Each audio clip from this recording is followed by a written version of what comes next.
किसी भी बिज़नेस को लेके जो सबसे बड़ी परेशानी है ना, वो मार्केटिंग है कि हम अपनी प्रोडक्ट को सेल कैसे करें, मार्केट में कैसे जाएं। 80% लोग भाग जाते हैं मार्केटिंग पे आके। किसी भी चीज़ का प्लांट लगाना, किसी भी चीज़ की प्रोडक्शन करना, ये इतनी मुश्किल नहीं है जितना मुश्किल है उस प्रोडक्ट को ले जाके कंपटीशन के दौर में मार्केट में बेच देना। ये बड़ा फ़न है। जब सोना यूरिया पाकिस्तान में आया था ना, तो खाद कोई नहीं लेता था सोना यूरिया। सेल अफसर जाके रात के वक्त जिस ज़िम्मेदार की फ़सल में पानी लगा होता था ना, ज़िम्मेदार से चोरी उसकी फ़सल में यूरिया डाल आते थे। यूरिया डालने से फ़सल बहुत अच्छी हो जाती है। 3-4 दिन के बाद जाके वो ज़िम्मेदार को पूछता था सेल अफसर, भाई तेरी ए फ़सल अच्छी है, ए कमज़ोर है, दी वजह की है? तो वो कहता था पता नहीं यार, पानी तो मैंने दोनों को एक ही दिन लगाया। तो वो बताते थे कि इस फसल में मैंने यूरिया डाला है आपसे चोरी, और इसमें नहीं डाला। इस तरीके से यूरिया की सेल शुरू हुई थी। बात समझे? आज 1 करोड़ रुपया लेके जाए ना, तो यूरिया की एजेंसी नहीं मिलती हमें। यानी ये आसान काम नहीं है, ये मुश्किल काम है। लेकिन ये इतना मुश्किल नहीं कि इसको नामुमकिन बना दिया जाए। जब कोका कोला पाकिस्तान में आई थी तो इसकी पहले साल में 25 बोतलें बिकी थी। आज कोका कोला की एजेंसी ले सकता है आम बंदा? नहीं ले सकता, मुश्किल है, लेकिन नामुमकिन नहीं है। ऐसे ही है। चेरी ब्लॉसम का नाम तो सुना होगा आपने? नहीं, क्रीम नहीं, पॉलिश। जब चेरी ब्लॉसम मार्केट में आई तो कोई भी ख़रीदार नहीं था। तो जिस बंदे ने चेरी ब्लॉसम बनाई थी उसने मुलाजम रखे जो दुकानों पे जाके पूछते थे, भाई चेरी ब्लॉसम है? वो कहते थे नहीं। तो कहते थे अगर तेरे पास चेरी ब्लॉसम नहीं है तो तेरे पास है क्या? तो रखा क्या? तू कैसा दुकानदार है, तेरे पास चेरी ब्लॉसम ही नहीं है? वो हर रोज़ एक दो बंदे आते दुकानदारों के पास, यही पूछते। अब दुकानदारों का माइंड बन गया, यार चेरी ब्लॉसम कोई अच्छी चीज़ है। कस्टमर आते हैं, पूछते हैं, और साथ में ये भी कहते हैं तू चेरी ब्लॉसम नहीं रखा, तो रखा की है? तो फिर जब चेरी ब्लॉसम की गाड़ी गुजरती थी ना उनकी दुकान के सामने से, आहिस्ता वो सारे दुकानदार उससे स्टॉक ले लेते थे। जब ले लेते थे तो फिर कोई गाहक नहीं आता था। गाहक तो उसके मुलाजिम थे। तो ज़ाहिर है कोई भी दुकानदार अपनी दुकान के अंदर एक स्टॉक रख के नहीं बैठ सकता। उन्होंने उसको मजबूरन बेचा, जैसे भी बेचा। तो जब बेचा तो चीज़ अच्छी थी, लोगों ने दोबारा मांगनी शुरू कर दी। तो आज जब भी पॉलिश का नाम जहन में आता है तो पहला नाम हमारे जहन में आता है चेरी ब्लॉसम। ऐसे शुरुआत हमेशा मुश्किल होती है, लेकिन कहीं ना कहीं से कभी ना कभी करनी पड़ती है। नया बंदा जब भी प्रोडक्ट मार्केट में लेके जाता है ना, उसके जहन में बड़े ना सुहाने ख्वाब सजाए होते हैं उसने, वो टूट जाता है कि मैंने जनाब ये चीज़ बना ली, अब मैं इसको बेचूंगा, अब मैं लखपति हो जाऊंगा, फिर मैं करोड़पति, और फिर मैं अरबपति हो जाऊंगा। होते हैं, ये नहीं कि होते नहीं, लेकिन यार एक प्रोसेस का नाम है ना। अब मैं मिसाल के तौर पे मैंने ये कप बना लिया है और मैं जाता हूँ दुकानदार के पास कि भाई मेरा कप रख लो। दुकानदार पूछेगा भाई तेरा नाम की है, तू कित्थों आया है? ना वो मुझे जानता है, ना वो मेरी प्रोडक्ट को जानता है। वो हमारे से प्रोडक्ट ले लेगा? नहीं लेगा ना। लेकिन अगले हफ्ते सेम डे हम फिर जाते हैं, अस्सलाम वालेकुम जी, मेरा नाम शाहिद है और ये मैं कप बेचता हूँ। तो उसको याद आ जाएगा, यार ये बंदा तो पिछले हफ्ते भी आया था। बात समझ नहीं मेरी? पहले वो हमें जानता ही नहीं था, उसके पास रोज़ाना बंदे आते हैं, वो भूल जाता है। जब आप सेम डे अगले हफ्ते उसके पास जाते हैं तो अब आपने उसको याद करवा दिया कि मेरा नाम क्या है और मैं क्या काम करता हूँ। प्रोडक्ट उसने आपसे फिर भी नहीं लेनी, लेकिन आपने याद करवा दिया। जब आप तीसरे हफ्ते और सेम डे उसी के पास जाते हैं और जाके कहते हैं अस्सलाम वालेकुम, तो फिर आपको ये कप दिखाने की ज़रूरत नहीं। उसको पता है कि आपका नाम शाहिद हुसैन जोया और आप कप बेचते हैं। मतलब इंट्रोड्यूस हो गया आपको, आपने अपने आप को इस्टेब्लिश कर लिया है कि आपका नाम शाहिद है और आप कप बेचते हैं। अब आपको ये कहने की ज़रूरत नहीं है। तीसरे हफ्ते 20 से 25% दुकानदार कहते हैं अच्छा यार तो यार रख जा 6 कप, ये वेक गए तो मैं तेन पैसे दे देंगा। मतलब आप दुकान में घुस गए हैं, आपने अपनी जगह बना ली है, आपने बार बार जाके लोगों के जहन में लोगों के दिल में या दुकान में जगह बना ली है। इसको कहते हैं again and again, again and again, बार बार जाएं, बार बार जाएं। जब आप चौथे हफ्ते जाएंगे तो जाके क्या कहेंगे? पैसे ही मांगेंगे ना जी। कप दे गया था जी आपको पिछले हफ्ते, वो जो बिक गए उनके पैसे दे दें, जितने बिक गए पैसे ले लिए और रख दिए। ये क्यों हुआ? क्यों आपने पहले पैसे ले लिए, पहली सेल उठा ली उस दुकानदार से? क्योंकि आप बार बार जा रहे थे उसके पास। मार्केटिंग का पहला रूल ही यही है, अगेन एंड अगेन जाएं, कभी भी मिस मत करें। हमारा सेलमैन गलती क्या करता है और कहाँ पे करता है पता है आपको? एक बंदे के पास वो जाता है, उससे बातचीत करता है, प्रोडक्ट उसको देने की कोशिश करता है, वो नहीं लेता तो नया बंदा दोबारा नहीं जाता।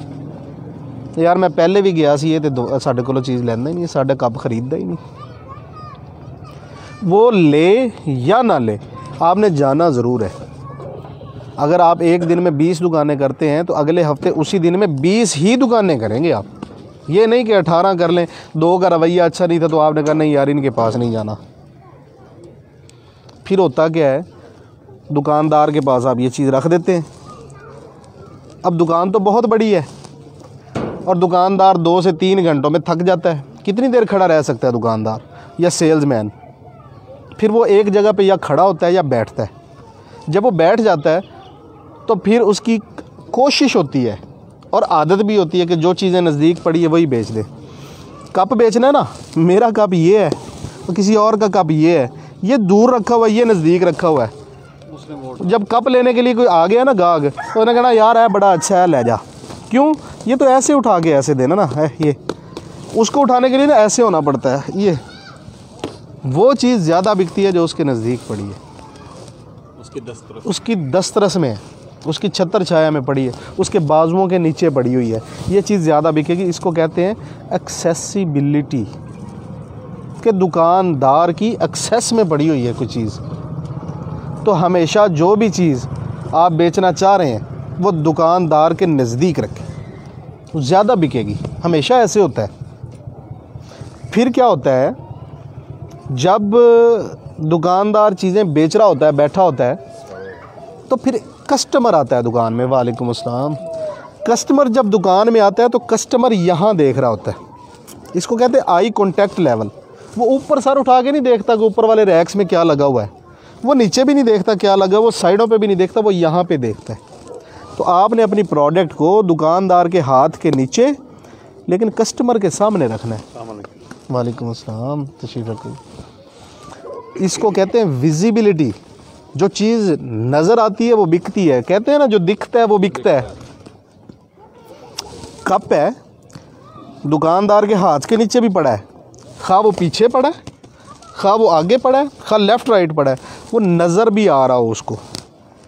अब जो देखने वाला ना उसके पास चॉइसेस है महदूद। जो चीज़ें नज़र आ रही हैं, ये कप पड़ा है इसके साथ, फिर मेरा कप है, फिर मेरा कप है, फिर मेरा कप है, 4-5 कलर में, वो इन्हीं में से एक चीज़ उठाएगा ना। वो दूर जाके कॉर्नर में पड़ी हुई चीज़ को ना देखेगा ना उठाएगा। ठीक है, एक्सेसिबल भी रखना है और विजिबल भी रखना है। अब एक चीज़ है, दुकानदार जब कहीं भी किसी भी चीज़ को अपने रैक में रखता है तो वो जब उठा के देता रहता है तो वो चीज़ ख़त्म हो जाती है, रैक खाली हो जाता है। जब रैक खाली होता है तो दुकानदार उस रैक को भरता है। अगर तो आपकी प्रोडक्ट पड़ी है तो वो उठा के आपकी ही प्रोडक्ट रखेगा, लेकिन अगर आपकी प्रोडक्ट नहीं पड़ी तो वो इस रैक को खाली नहीं रखेगा, कोई और लगा वो इसको, ये तो ख़त्म हो गया, वो इसको उठा के यहाँ रख लेगा। अब ये बिकना शुरू हो जाएगा। आपकी प्रोडक्ट का यहाँ होना, इसको कहते हैं अवेलेबिलिटी। आपकी अवेलेबिलिटी गई तो विजिबिलिटी गई, विजिबिलिटी गई तो एक्सेसिबिलिटी गई, एक्सेसिबिलिटी गई तो again and again, again and again, सब ख़त्म। आपकी प्रोडक्ट हर वक्त दुकान पे मौजूद होनी चाहिए, वो विजिबल होनी चाहिए यानी नज़र आनी चाहिए, वो दुकानदार की एक्सेस में होनी चाहिए यानी उसके हाथों के नीचे रखी होनी चाहिए। वो चीज़ें ज़्यादा बिकती हैं। सेल्समैन का रवैया बड़ा मैटर करता है। हमारे सेल्समैन क्या करते हैं, मोटरसाइकिल पे हों, कार पे हों, कैरी डब्बे पे हों या वो पिकअप पे हों, हमारे मैंने अक्सर देखा है, मोटरसाइकिल वाला आया दुकानदार के सामने, मोटरसाइकिल रोकिए, हाँ चाचा नहीं, चलो जी, ये क्या हुआ है चाचा, नहीं, और गया। भाई बाइक खड़ी करो, नीचे उतरो, अस्सलाम वालेकुम चाचा, अस्सलाम वालेकुम भाई, क्या हाल है छोटे भाई, क्या हाल है बड़े भाई, आप ठीक हैं, तबीयत से ठीक है, अच्छा वो आपको आज चाहिए, कब चाहिए, कुछ सेल हुए हैं कब, नहीं यार आज तो सेल नहीं हुई, अच्छा मैं स्टॉक को सीधा करके रख देता हूँ, कब थोड़े टेढ़े हुए पड़े, मट्टी आई पड़ी है, अपने स्टॉक को उठाएं, कपड़ा मारें, सीधा करके रखें, ना दें स्टॉक उसको। 2 मिनट 4 मिनट 5 मिनट दुकानदार के साथ गुजारें, बातचीत करें। बातचीत करने से क्या होता है, अनजानापन जो होता है ना, जिसको हम कहते हैं खौफ जो होता है, वो ख़त्म होता है, कुर्बत बढ़ती है। जब कुर्बत बढ़ती है, तल्लकात बढ़ते हैं, अच्छा इंप्रेशन पड़ता है, तो सेल्स बढ़ती हैं। लिहाजा कभी मत ऐसा करें कि गाड़ी दूर ही रोकी, मोटरसाइकिल दूर ही रोकी, हाँ चाचा, हाँ भाई, नहीं। जब भी बात करें तमीज़ से करें, अगले बंदे का नाम लेके करें। जब इतने सारे लोग बैठे होते हैं ना, जब मैं कहता हूँ ना बशीर भाई क्या हाल है, बशीर भाई को फील होता है अंदर से, गैर महसूस अंदाज से, कि यार मुझे रिस्पेक्ट मिली है। मैं कहूँ हाँ जी क्या हाल है, ठीक है यार, वो सामान लेना है, ये एक अलग चीज़ है। और मैं कह रहा हूँ बशीर भाई कैसे हैं आप, ठीक है बशीर भाई, थोड़ा सा सामान दूँ मैं आपको। बशीर भाई अंदर से खुश होते हैं, फील आती है। ये फील दें, फील करें, उसको फील करवाएं कि यार मेरी नज़र में आपकी एक अहमियत है, एक इम्पोर्टेंस है। बात समझ, अहमियत देंगे तो वो आपको अहमियत देगा, आपकी प्रोडक्ट को अहमियत देगा। अगर आप उसको अहमियत नहीं देंगे तो वो आपको अहमियत नहीं देगा। लिहाजा इन चीज़ों का आपने ख़ास ख्याल रखना है बेटे। दुकानदार हमेशा किसी न किसी परेशानी का शिकार होता है, उसको कोई ना कोई प्रॉब्लम होता है। आप जब उसके पास बैठते हैं तो बोलें कम, सुने ज़्यादा। अच्छा सेल्समैन हमेशा अच्छा सामे होता है। पहले ज़माने में हम कहते थे कि जो ज़्यादा बोलता है वो ज़्यादा अच्छा सेल्समैन है, ये गलत थ्योरी है। जो अच्छा सामे है वही अच्छा सेल्समैन है। ये भाई हैं, ये कप बेचता है कोई और बंदा, ये वाला, और ये कप बेचता हूँ मैं।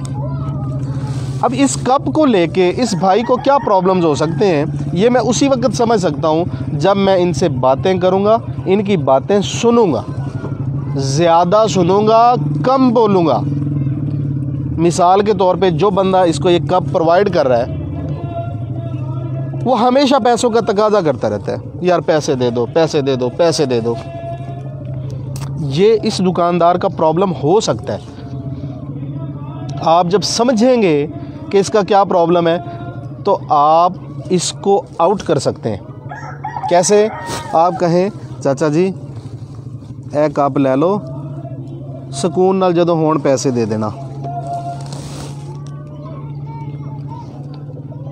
बात समझ रहे हैं आप मेरी? पैसों का तकाजा आपने भी करना है, ये नहीं कि आपने नहीं करना, लेकिन आप उसकी साइकी को समझें कि वो इरिटेट किस चीज़ से हो रहा है। एक बंदा कप बेच रहा है और कंप्लेन आ रही है कि यार हथी टूट जाती है कप की ना जल्दी, कस्टमर्स आके बता रहे हैं। आपने उसको ये नहीं कहना कि भाई इसको हटा दो। आप उसकी बातों से जब अंदाज़ा लगा चुके हैं कि हथी का प्रॉब्लम है, आप बार बार कहेंगे चाचा जी यदि हथी बड़ी मजबूत है। आप ये नहीं कहेंगे कि इसकी हथी कमज़ोर है, मैंने ये समझ लिया, अरे इसकी हथी नहीं टूटेगी, ये मेरी गारंटी है। पैसे तो जो लेने देने हैं ना है ही, लेकिन ये जनाब इसकी हथी की कंप्लेन नहीं आई आज तक। गैर महसूस अंदाज में उसके दिमाग में ये चीज़ बिठानी है कि जो आपका प्रॉब्लम है मेरे पास उसका सलूशन है। आप चीज़ नहीं बेचेंगे, आप अपनी प्रोडक्ट के ज़रिए उस बंदे के प्रॉब्लम का सलूशन बेचेंगे। सलूशन बिका तो ये साहब आउट हैं और ये इन है। प्रॉब्लम कई हो सकते हैं, मैं एक एग्जांपल दे रहा हूँ एक चीज़ को लेके। आप जो भी चीज़ बेचते हैं या बेचना चाह रहे हैं समझें प्रॉब्लम क्या है। रेट का प्रॉब्लम हो सकता है, बंदे के बिहेवियर का प्रॉब्लम हो सकता है, अवेलेबिलिटी का प्रॉब्लम हो सकता है, या जो है ना मार्केट में से कुछ और भी कंप्लेंट्स आ रही है। ABCD समझें, तसल्ली से बातचीत करें, आप सबसे अच्छे सेल्समैन बन सकते हैं। ज़रूरी नहीं है कि आप अनाड़ी हैं तो आप सेल नहीं कर सकते। मेरी ये 5 या 6 बातें याद रख लें, मेहनत शुरू कर दें। 1 महीने में नई प्रोडक्ट लेके नए बंदे हो के आप मार्केट से पैसा उठाना शुरू कर देंगे।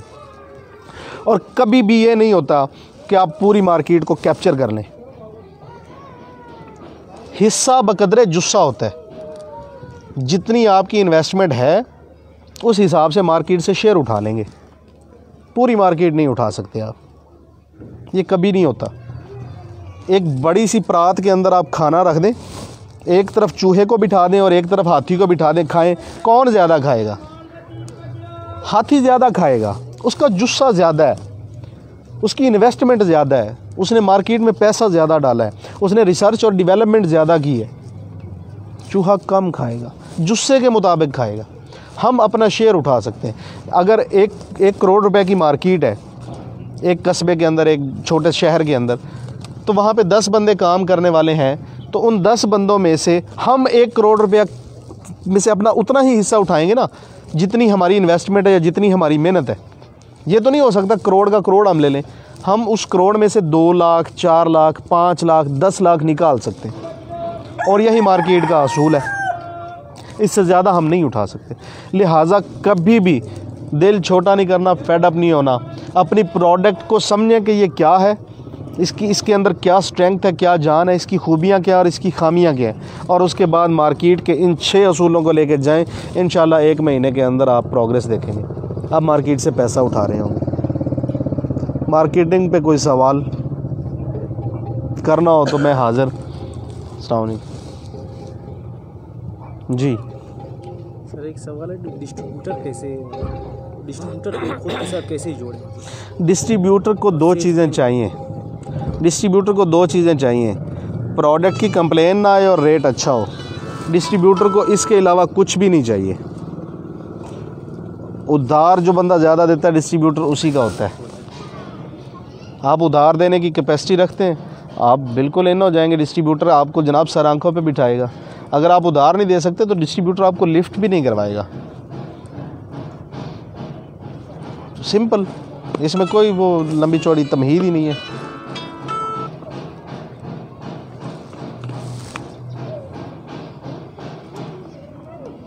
पहचान किवें की जा सकती डिस्ट्रीब्यूटर की कि ਅਸੀਂ ਉਹਨੂੰ ਉਧਾਰ ਦੇ ਰਹੇ ਹਾਂ ਤੇ ਮਾਲ ਸਾਨੂੰ ਮਸਲਨ ऐसे? डिस्ट्रीब्यूटर कदे भी पैसे नहीं रखता किसी दे। डिस्ट्रीब्यूटर ਜਿਹੜਾ ਟਾਈਮ ਦਿੰਦਾ ਉਸ ਤੋਂ 2-4 ਦਿਨ 5 ਦਿਨ ਉੱਤੇ ਥੱਲੇ ਤੇ ਕਰ ਸਕਦਾ, ਲੇਕਿਨ ਇਹ ਨਹੀਂ ਹੋ ਸਕਦਾ ਕਿ डिस्ट्रीब्यूटर ਤੁਹਾਨੂੰ ਪੈਸਾ ਨਾ ਦੇਵੇ। ਉਹਦੇ ਕੋਲ ਜਿਸ ਟਾਈਮ ਸੇਲਮੈਨਾਂ ਦਾ ਰਸ਼ ਲੱਗਿਆ ਹੁੰਦਾ, ਜਿਸ ਟਾਈਮ ਮਾਲ ਲੈਣ ਵਾਲਿਆਂ ਦਾ ਰਸ਼ ਲੱਗਿਆ ਹੁੰਦਾ, ਉਸ ਟਾਈਮ ਜਾ ਕੇ ਉੱਚੀ ਆਵਾਜ਼ ਨਾਲ ਇੱਕ ਵਾਰੀ ਕਹਿ ਤਾਂ ਦਿਓ, ਉਹ ਭਾਈ ਤੂੰ ਮੇਰੇ ਪੈਸੇ ਕਿਉਂ ਨਹੀਂ ਦਿੰਦਾ? डिस्ट्रीब्यूटर ਕਹੇਗਾ ਉਹ ਮੇਰੀ ਗੱਲ ਸੁਣ, ਚੁੱਪ ਕਰ, ਇੱਥੇ ਬੈ ਚਾਹ ਪੀ। ਉਹਨੂੰ ਆਪਣੀ ਇੱਜ਼ਤ, ਆਪਣੀ ਰਿਪਿਊਟ ਬਹੁਤ ਜ਼ਿਆਦਾ ਪਿਆਰੀ ਹੈ।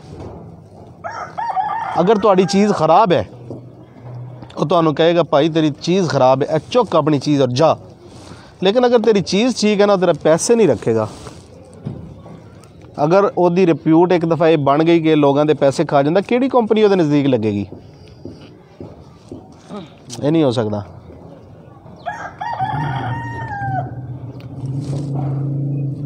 तुहाडा कोई सवाल? चुप कर गए हो, मेहरबानी। दे दें जी। Thank you so much sir. Thank you जी। सवाल जवाब मेरा ख्याल कंप्लीट हो गए हैं। मार्केटिंग का टॉपिक क्लोज़ करते हैं, बाकी चीज़ें स्टार्ट करते हैं।